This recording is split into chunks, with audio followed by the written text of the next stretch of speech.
Hello everybody, this is writer Sam Wicker here, and I am here with my story for the Authortube Audiobook Anthology Volume 2. As most of you may know by now, depending on where in the playlist this video falls, you know that the theme is unnatural, and that we are a group of authortubers wrangled together by Orla, who is amazing for putting all of this together.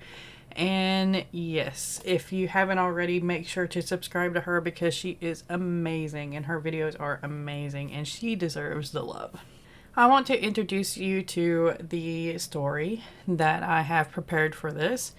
It's eventually going to be put into a short story collection that I'm calling What Not to Do as a Ninja. Like Volume 1, this short story is going to be fairly similar. It's kind of a comedic fantasy. I do hope you enjoy, and without further ado, here is Unnatural read. Traveling from a finished mission to home one day, I came across something peculiar. It was red, which was what caught my eye. See, it's a place where most colors are shades of green or brown. A deep forest. Even the rivers and streams are green because of the mosses and reflections of the tree leaves hanging over them. I'm sure during the fall there are more colors, like red. It wasn't fall. It wasn't spring either. It's deep in the summer, where the nights are almost as hot as the days.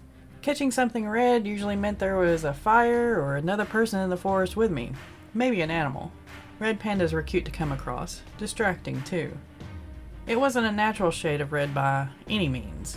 This red thing was small, at first, about the size of my coffee mug back home. You know, the ones where you can wrap both hands around it and the fingertips can interlace? Maybe that's not a good comparison. There are all sizes of coffee mugs. The saucer then. Let's go with that. It was globular. Gelatin. In the middle of a forest. Bright red, and it jiggled on its own. I wasn't sure if it was picking up on the reverberations of my footsteps upon getting close to it, but it started jiggling and moving faster and harder the closer I came to it. That gave me pause. I mean, wouldn't it you? Something looking like your kid's cut up jello plate moving all on its own in the middle of a forest floor. Yeah. What made me pause more was the fact that all the dead leaves weren't around it. Like when it arrived, it fell down and blew all the leaves away from it in the radius of a hand's breadth. Some alien movies came to mind as I looked at it. I always chided the characters in those movies for being stupid. Well, there I was. One of those characters. I moved closer just to see if it did pick up on movement. It didn't change with movement. No, it leaned toward me more, as if sensing my presence somehow.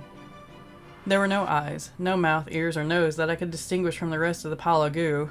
I couldn't tell it traveled. It just moved in place, jiggling and swaying, all in that little circle it created for itself on the forest floor.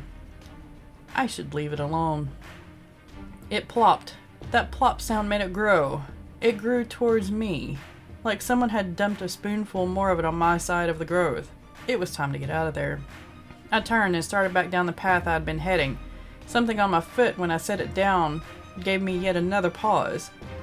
I shivered as I tried not to put my foot completely down on the ground or put any more of my weight on it. I looked down. Some of that red globular thing was on the bottom of my foot. It was wrapping itself up around my boot. I'd seen hentai that started this way and wasn't about to let it go on any longer. I kicked my boot off, completely off. I like those boots too. I then high-stepped it out of there and jumped onto a tree nearby. I paused just long enough to make sure it was still on my boot, the one that I kicked off. I couldn't see anything. It was gone. I took my other boot off, wiggling my toes against the rough bark. I turned, and there it was. My other boot, the red thing, hanging on a branch at my face. A wet slap against my chin and I flipped over the limb I was on, dropped to the one below it. I dashed my way to the next tree. I'm pretty sure I startled a squirrel and raced it. It gave up about after a mile. Nothing was on my chin. I kept checking. I didn't feel it anywhere else. I'd lost my boots. I didn't see either of them anywhere. I made it to the edge of town and stopped on the thick limb of an old oak. I watched the forest behind me, looking from the ground to the treetops, back again. Nothing. I breathed a sigh, releasing some of the tension in my shoulders. It hadn't followed me to town. Hey! I looked down at the voice. My boots looked up at me. You forgot these. A scream stopped in my throat.